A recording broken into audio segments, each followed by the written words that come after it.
What would you do if you found out a secret that no one would ever believe you? A secret so scary and strange.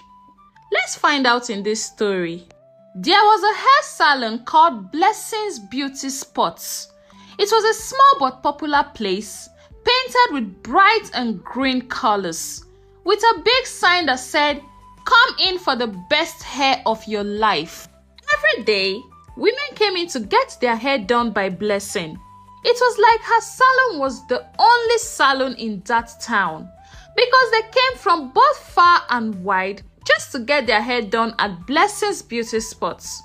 Blessing, the owner of the salon, was a kind, cheerful woman who knew how to make hair look so beautiful. People loved her for her jokes, her sweet smile, and her magic touch of hair. But there was one person who stood out the most at Blessing's salon. It was Rose. Rose was a quiet young woman who worked at the salon as a cleaner. She didn't talk much, and she didn't have any friends. She liked to keep to herself. She only responds to you when you speak to her. She only comes to work, clean the salon, does her job, and go home quietly without saying a word. But everyone noticed her because of her hair. Oh my goodness, Rose's hair was so long, thick, and shone like a polish, and had a silky wave. Her hair was admired by every woman who came into Blessing's Beauty Spots. They asked Blessing, "Blessing, this your cleaner's hair is so beautiful. Do you have a secret to her beautiful hair? I don't mind paying huge for it." And Blessing will respond to her clients, "Honestly, I also do not know, because I wonder how she managed to have so much beautiful hair. Her hair is so long and beautiful," she will always say to her clients. Every week, Rose showed up at the salon with a new hairstyle that amazed everyone. Guess what? She didn't do any of that hairstyle in that salon. Sometimes, it was braided into neat cornrows. Other times, it was twisted up into a grand bun that looked like a crown. People always wondered how she did it. They always wondered where exactly she visited to get her hair done so beautifully. Especially since no one has ever seen Rose getting her hair done at the salon before. Blessing, Rose's boss, was the best hairstylist in town. But even she couldn't figure out how Rose always had perfect hair. One day, Blessing asked Rose, "Who makes your hair look so beautiful? You never asked me to do your hair for you. Can you show me the person? I would like to learn some techniques from her, because your hair is always looking so fine, Rose." Rose usually smiles shyly and say, "Oh, I do it myself. I don't let anyone make my hair for me." Dear viewers, you must be wondering how exactly Rose managed to get her hair done. Stick with me on this video. But before I continue, please, if you haven't subscribed and you're watching my videos for the first time, please kindly click on that subscribe button. I'll really appreciate that. And if you're a returning subscriber, thank you so much for coming back. I really do appreciate you. Okay, let's go back to the story. No one could believe it, but Rose never offered any more details about how she managed to get her hair done so beautifully. The other ladies in the salon whispered to each other, wondering how someone who barely spoke could have such an amazing hair skills. Some said, maybe she has a secret hairstylist, but doesn't want to reveal it to us, so no one else will have the kind of hair she has. Isn't she being selfish? Others said, well, it could be true that she made her hair herself, but at least let her teach us how exactly she does it, just so our hair can also look as beautiful as hers. One of the ladies was Tina. Tina was Blessing's niece and worked at the salon during her holidays. Tina and Rose used to be friends when they were little, but as they grew older, things changed. Tina became jealous of how everyone admired Rose's hair. She didn't like how Rose got all the attention without even trying. One day, Tina decided that she was going to find out how exactly Rose makes her hair to look that beautiful. She had to discover Rose's secrets by all means. One rainy evening, after the salon had closed and the streets were quiet, Tina hid behind some old boxes in the back room. She knew Rose stayed late to clean up and hoped she could finally catch her in the act of styling her hair. Tina watched as Rose swept the floor and tidied up the salon, but Rose didn't touch her hair. After finishing the cleaning, Rose did something strange. She looked around to make sure no one was watching, then picked up a small old mirror from the back room and went into the storage closet. Tina, curious and a little scared, tiptoed closer and peeked through the crack of the door. What she saw made her gasp. Oh my goodness, dear viewers, she had discovered the secret. Stick with me in this video. Inside the small dark room, Rose was sitting on a stool. She gently placed her hands on her head, and like it was the easiest thing in the world, she twisted her head off her neck. She set her head on her lap and began to braid her hair. Her headless body walked quickly and smoothly, weaving her hair into perfect neat braids. It was an incredible, terrifying sight. Rose's head was on her lap and it had its eyes closed, but her lips were moving, humming a soft, haunting tune that filled the air. Tina couldn't believe her eyes. Her heart pounded and her legs felt weak. She wanted to run away, but she was frozen in place, unable to take her eyes off the strange headless figure. Rose's hands moved like lightning, her fingers twisting and braiding her hair into an elaborate style that no one in the salon could ever match. As Rose's humming grew louder, Tina's fear turned into panic. She accidentally knocked over a small broom that was leaning against the wall. The noise echoed in the tiny room, and Rose's head snapped up, her eyes wide open. Rose's head, still resting on her lap, turned slowly to face Tina, and she smiled, a calm, airy smile that made Tina's blood run cold. "You shouldn't be here," Rose said softly, her voice gentle but filled with a strange haunting echo. Tina stumbled backward, too scared to speak. She watched as Rose calmly picked up her head and reattached it to her neck, as if it was the most normal thing in the world. Rose blinked a few times, stretched her neck and stood up, her hair perfectly styled and her face as serene as ever. Rose walked over to Tina, who was trembling in fear. "No one is supposed to know," Rose said, placing a hand on Tina's shoulder. "It's a family secret and it must stay that way. After all, I only removed my head from my neck just to braid it. It's not like I use it to offend or attack anyone. That is why I am always quiet in the salon, just to stay on my own." Tina wanted to scream, but no sound came out. Rose's touch was cold, sending shivers down her spine. "Go home, Tina," Rose said gently, "And forget what you saw today." Tina ran out of the salon as fast as she could, her heart racing. She didn't stop until she was home, slamming the door behind her. She tried to tell her mom what she had seen, but her words tumbled out in a jumbled mess. No one believed her. They thought Tina was making up stories because she was jealous of Rose.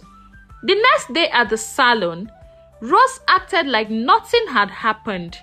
She smiled at Tina, but her eyes held a warning. Tina avoided her, terrified of the truths she now knew. She wanted to tell everyone, but who would believe that Rose could take off her head to braid her hair? I mean, that's not a normal thing. Days turned into weeks, and Tina's fear only grew. She watched Rose from a distance, noticing how Rose's hair always looked more and more beautiful than anyone else. Tina couldn't sleep at night. Every time she closed her eyes, she saw Rose's headless body braiding hair. One evening, after another long day at the salon, Tina stayed back to finish some work. As she was about to leave, Rose came up to her, holding a small wrapped gift.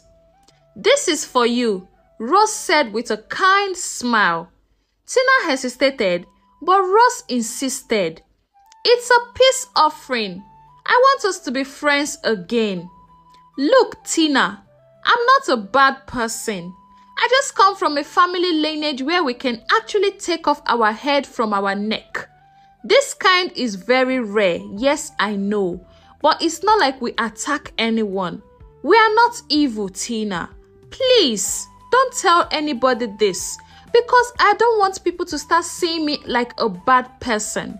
It's just something I inherited from my family."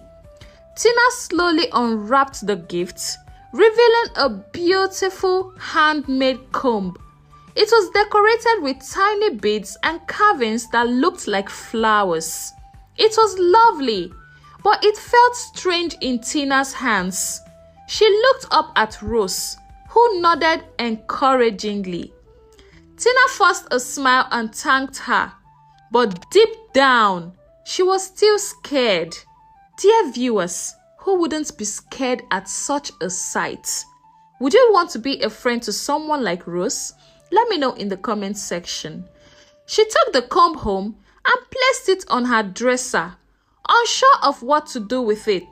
That night, she dreamed of the comb, only it wasn't just a comb anymore. In her dream, it turned into a serpent that silted through her hair, tightening and twisting it until she couldn't breathe.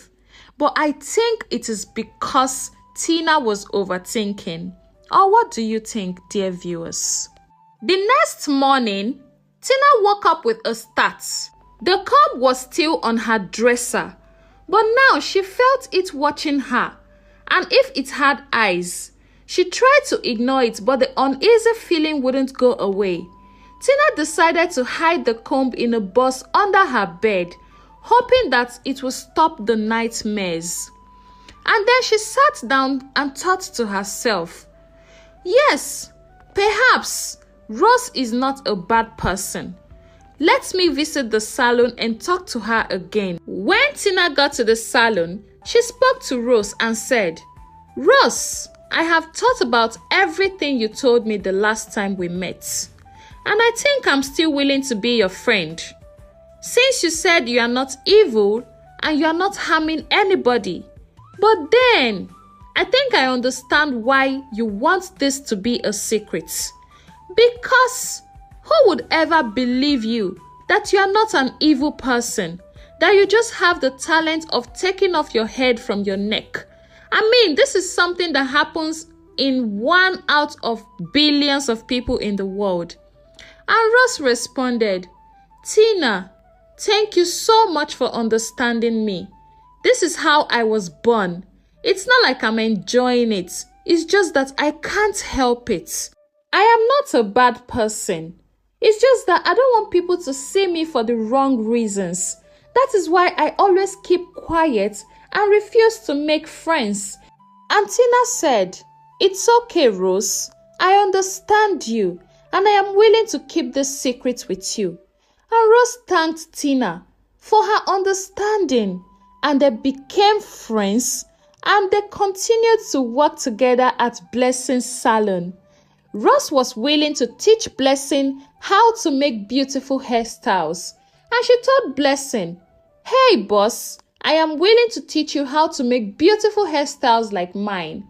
Blessing was excited because her customers have been asking about Rose's hairstyles, and Rose taught Blessing all of the techniques she knew in making hairstyles that are as beautiful as hers.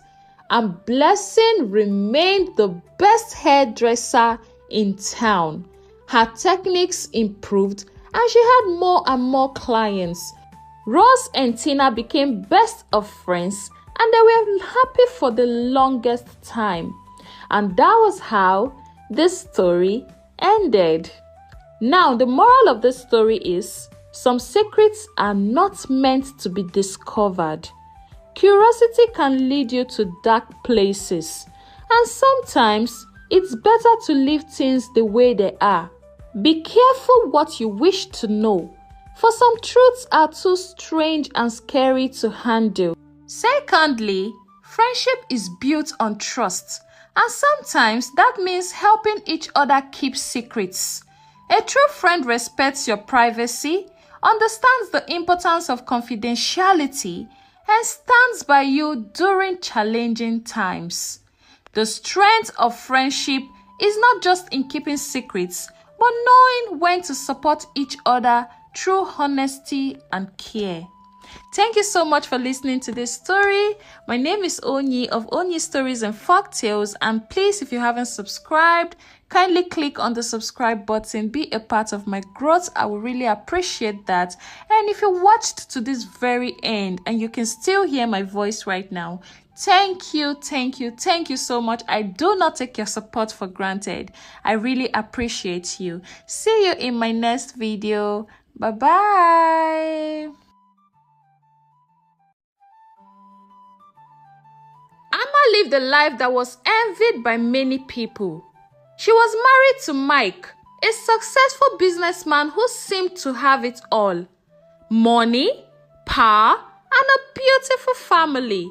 Together, they had a 6-year-old child who was the joy of Amma's life. Their home was grand, filled with everything anyone could ever wish for.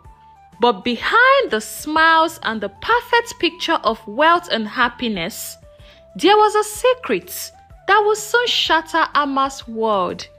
Dear viewers, indeed, all that glitters is truly not gold, right? Keep on watching the story. One sunny afternoon, Amma was cleaning up the living room. Mike had just returned from a trip, and his cross bag was lying on the floor, looking out of place. As Amma picked up the cross bag, something small and white fell out of the bag. Amma bent down and picked up the packets. Her heart dropped when she saw what it was. Condom! An abortion pills! Amma's mind went blank. She stared at the pills, unable to believe what she was holding. She hadn't been pregnant since their child was born, and she knew these pills were not hers. Who could they be for? She wondered. Who was pregnant? Who was trying to hide this? Amma's thoughts turned dark, and her heart filled with fear and suspicion. Mike had always been busy with work. He traveled a lot, came home late, and was constantly on his phone. Amma had never questioned him before because he was a good provider. He made sure everything they wanted was in the house. But now, holding those pills and the condoms, everything felt different. Amma's mind went to Amara, their house help. Amara had been with them for 3 years. She was young, attractive, and Amma had always treated her with kindness, almost like a sister. But now, Amma couldn't help but think, was Amara the one Mike was cheating on her with? Was Amara pregnant? Amma's suspicion grew stronger every day.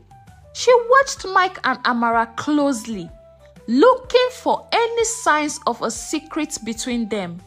She noticed every smile, every glance, and every little thing that seemed off. Amma even started following Amara around the house, checking her moods and habits.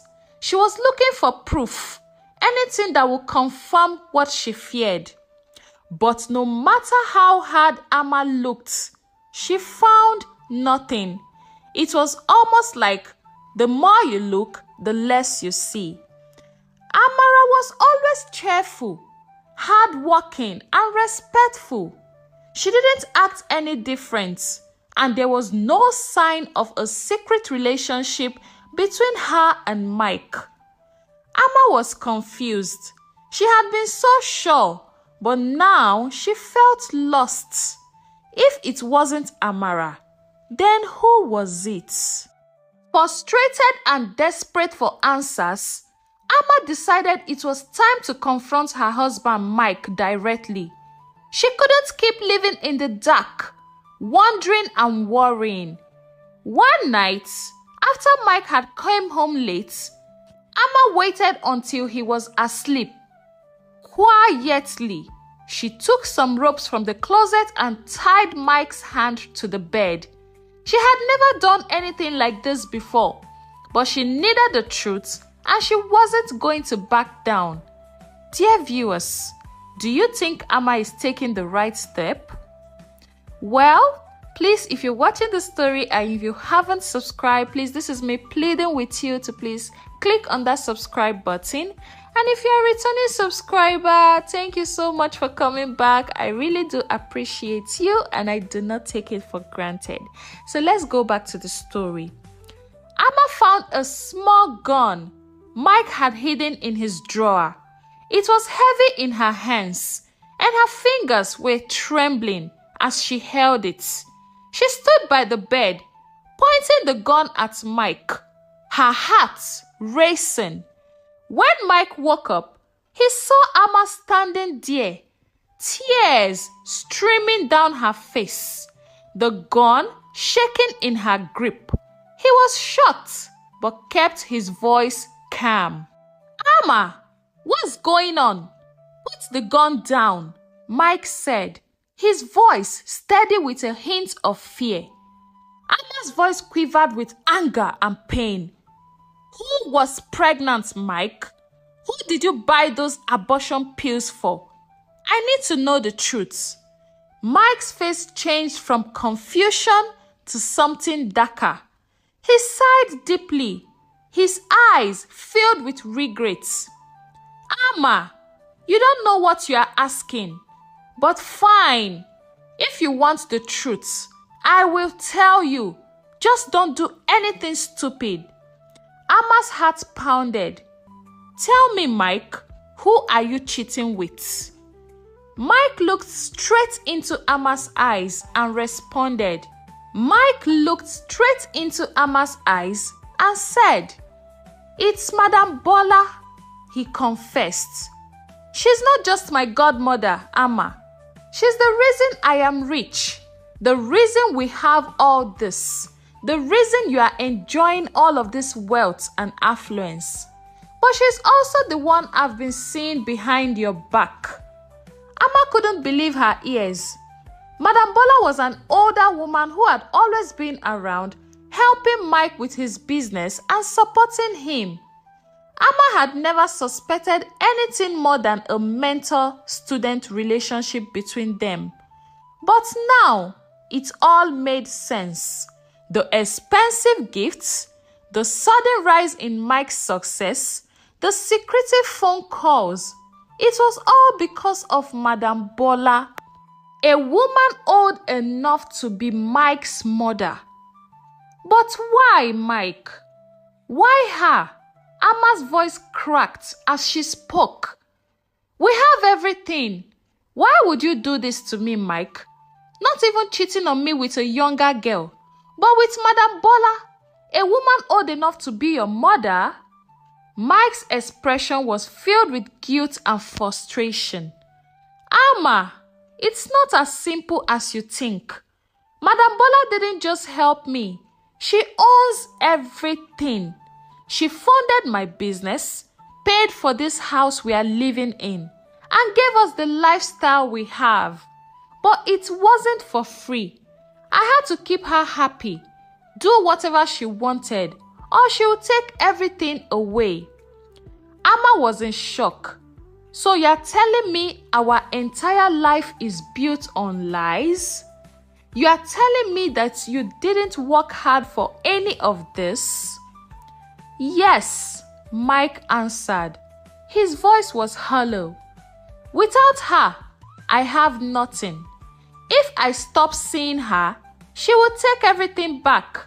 Our house, the cars, the business, and if you shoot me now, she will find out. You and our child will be left with nothing, and we will lose everything.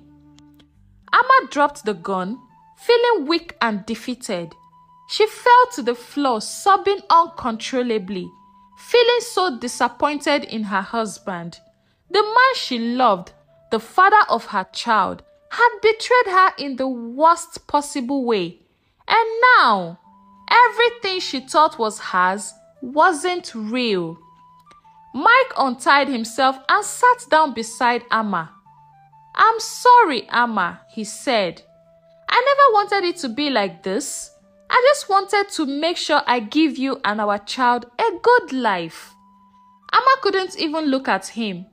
The pain was too much. She felt like her whole world had been turned upside down. How could she trust Mike again? How could she live knowing that everything they had built on were lies? For days, Amma was lost in thoughts, struggling to figure out what to do. She knew she couldn't keep living like this, but she was scared of losing everything. Then, one day, she made a decision. Amma reached out to Madam Bola and asked to meet her privately. She needed to confront the woman who had turned her life upside down. When they met, Amma was nervous but determined. Madam Bola was surprised to see Amma standing before her, looking strong and unafraid. Amma explained that she knew everything and asked Madam Bola to let Mike and her family go. She pleaded, not for wealth or luxury, but for the chance to rebuild their lives honestly. Madam Bola listened carefully, her expression thoughtful. She admired Amma's courage and determination to protect her family. After a long silence, Madam Bola agreed on one condition. Mike must submit all the things he has built, down to his house, his cars, and everything that has made him successful. He could no longer rely on her for money or support. Mike accepted the challenge. He worked hard to start his own business, this time without Madam Bola's influence. It wasn't easy, and there were many tough days, but Mike kept pushing forward. Amma supported him every step of the way, and slowly they began to rebuild their lives from the ground up. It took time, but Mike learned to stand on his own and stand on his feet. Amma found her own strength too. She started a small business selling clothes and accessories, contributing to the family in a way she had never done before.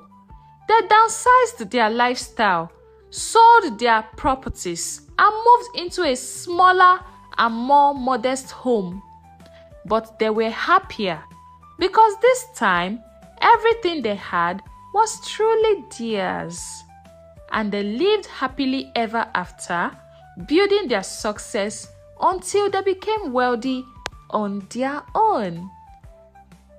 That was how the story ended. Now, the moral of this story is, True happiness and success comes from honesty, hard work, and integrity. Building your life on lies and deceit may bring temporary wealth, but it can destroy everything you hold dear. Trust, once broken, takes time and effort to rebuild, and it's never too late to start over and choose the right paths. Facing your mistakes and working to make things right is the first step towards healing a brighter future. Thank you so much for listening to this story. I hope you were encouraged and inspired. My name is Onyi of Onyi Stories and Folktales, and please, if you haven't subscribed, kindly click on this subscribe button, turn on the notifications so when I post more interesting stories, you'll be the first to get them. And if you're a returning subscriber, thank you so much. And if you listened to me, like you can still hear my voice to the very end, like right now, thank you so much. I do not take your support.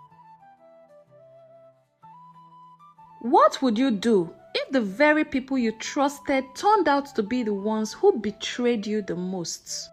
Tariro is a young, beautiful girl who lives with her grandma, Mama Zue.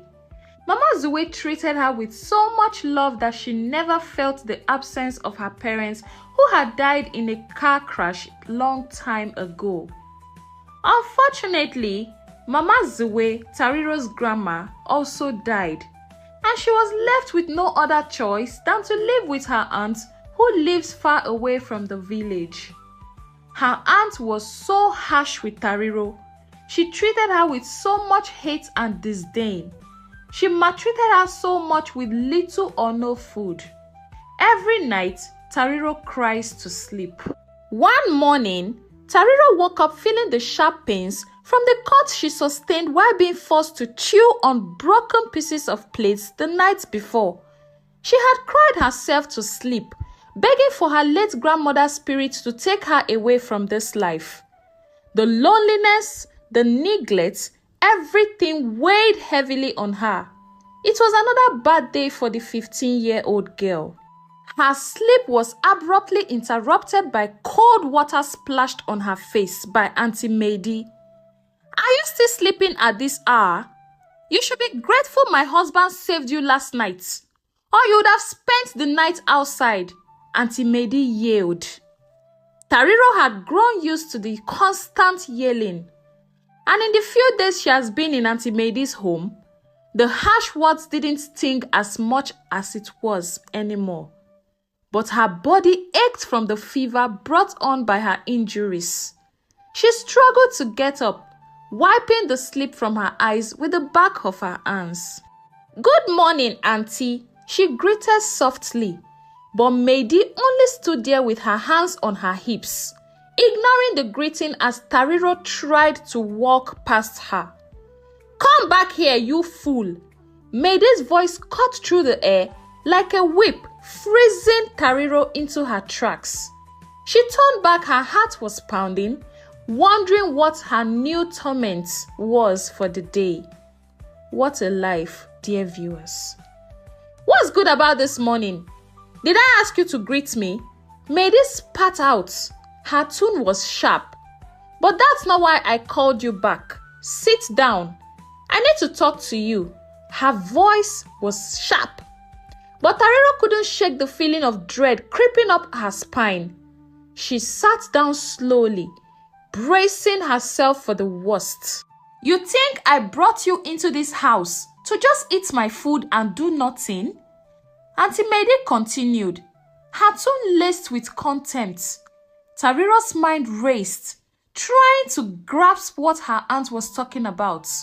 She had no idea why she had been brought to this house in the first place. "I brought you here to satisfy my husband's needs," Mady finally said, her words hanging in the air like a curse. Tariro looked at her confused. She couldn't understand what her aunt meant by satisfying her husband's needs. What did that even mean? She thought to herself. "You are going to be his second wife," Mady explained, as if she were talking about the weather. "Your job is to give us children. After that, you can leave." Tariro's heart stopped. "You mean I'm to be your husband's wife, auntie, and give him children?" she asked. Her voice was trembling.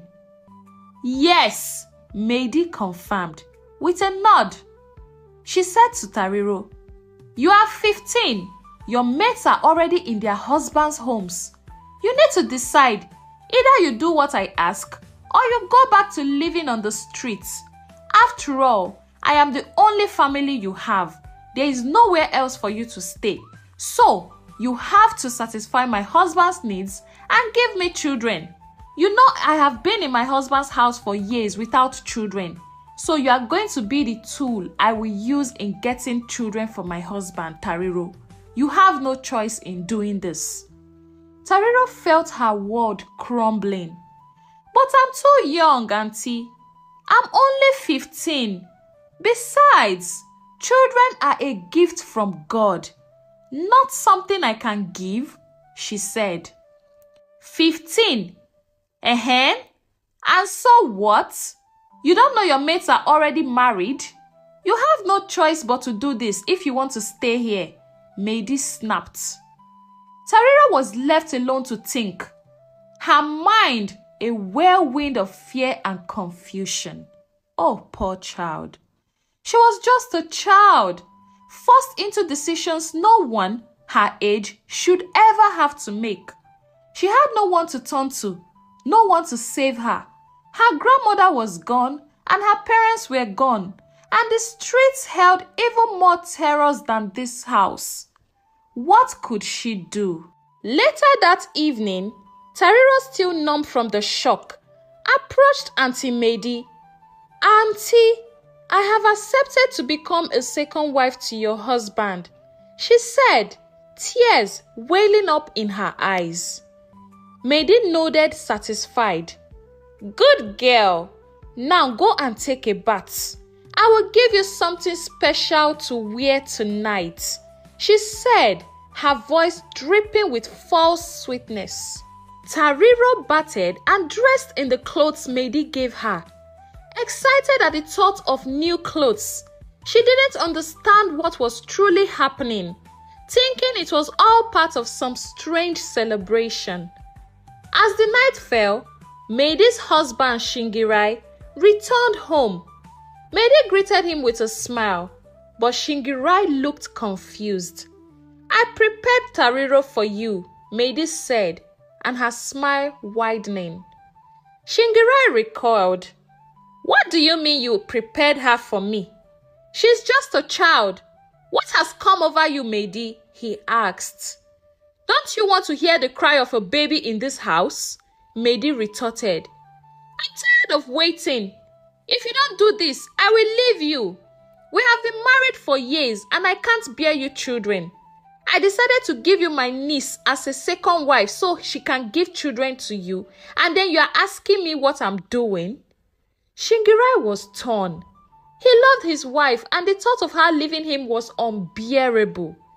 Reluctantly, he agreed to her demands, though every fiber of his being screamed against it. That night, as Tariro served him dinner, she still didn't understand the full implications of what had been planned for her. But Shingirai did.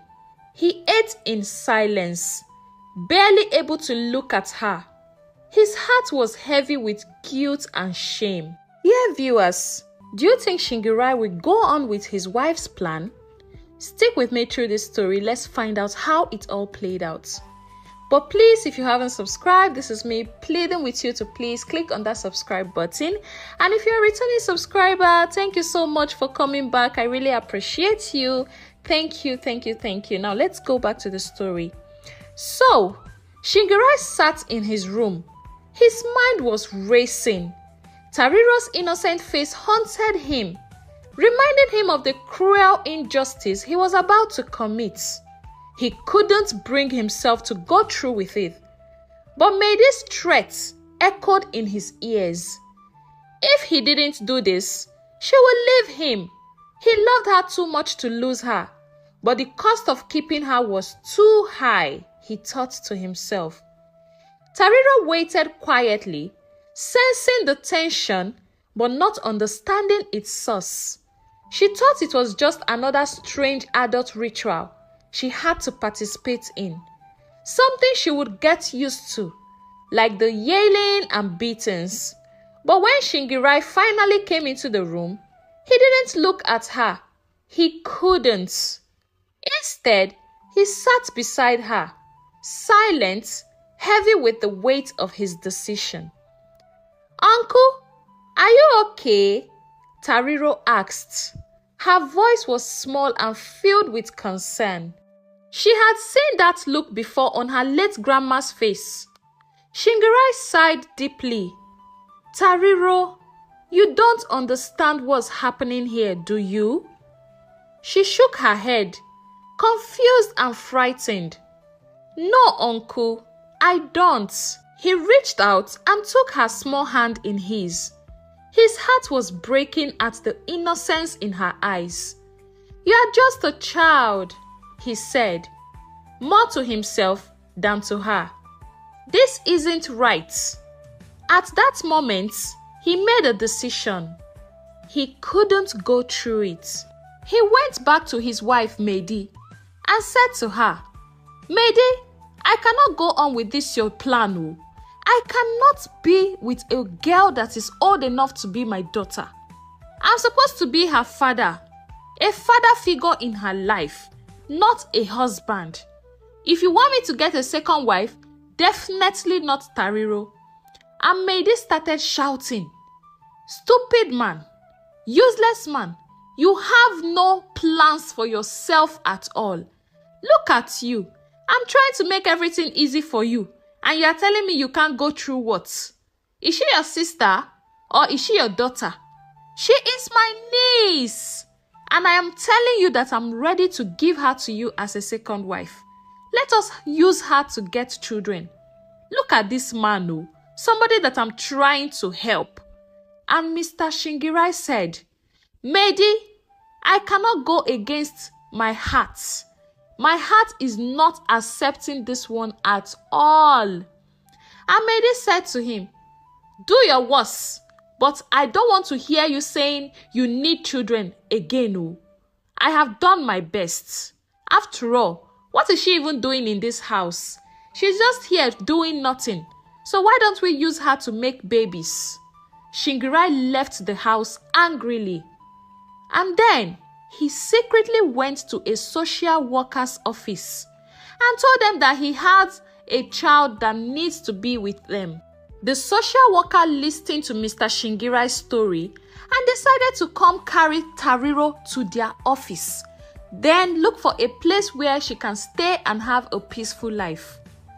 And the next day, the social worker arrived at Mr. Shingirai's house and took Tariro. As Shingirai watched Tariro live with the social worker, he felt a heavy weight lift off his shoulders. But a deep sadness remained. He knew he had done the right thing, but it didn't erase the pain in his heart or the uncertainty of what would happen next with Mehdi. Days turned into weeks, and the house felt emptier without Tariro's presence. Mehdi struggled with guilt and regret, and her relationship with her husband Shingirai became strained. They barely spoke, both lost in their own thoughts, trying to come to terms with the consequences of her actions. One evening, after one silent dinner, Mehdi broke down in tears. "Shingirai, my husband, I'm so sorry," she sobbed. "I was so desperate for a child that I lost sight of what was right. I pushed you into something terrible, and now I fear we will never be happy again. But thank God the social workers came to carry her." Shingirai took her hand. His voice was gentle but firm. "We made mistakes, Mehdi, but we are still here together. We can't change the past, but we can learn from it. We need to heal, not just for ourselves, but for the future we still want to build. Maiden nodded through her tears. I want that too. I want us to find a way forward, even if it's not the way we originally planned. They began to talk more openly about their feelings, about the pain of not having children, and about the guilt they felt. Slowly, they started to reconnect, finding comfort in each other's company once more. A few months later, Maiden finally became pregnant, and they had a child of their own. They were so happy and so joyful, and they went ahead to look for Tariro. They received Tariro back into the house, and Auntie Maiden started treating Tariro right. This time around, not as a maid, not as her husband's second wife, but as her daughter. And they all lived happily ever after. My dear viewers, in a world where desperation can lead to the darkest of decisions, it is crucial to protect the innocent and vulnerable from the consequences of others' fears and desires. Every child deserves to grow up safe, loved, and free. The moral of this story is this: true strength lies in recognizing our mistakes and choosing to make things right, even when it's difficult. Love, patience, and doing what's right will always lead to healing and a better future, no matter how dark the past might have been. Thank you so much for listening to this story. I hope you were not just entertained, but you were inspired and you learned a thing or two. I really appreciate your time. I do not take it for granted. My name is Onyi of Onyi Stories and Folktales, and please, if you haven't subscribed, kindly click on that subscribe button, please, and turn on the notification so when I post more interesting stories, you will get to see them. See you in my next video. Bye-bye.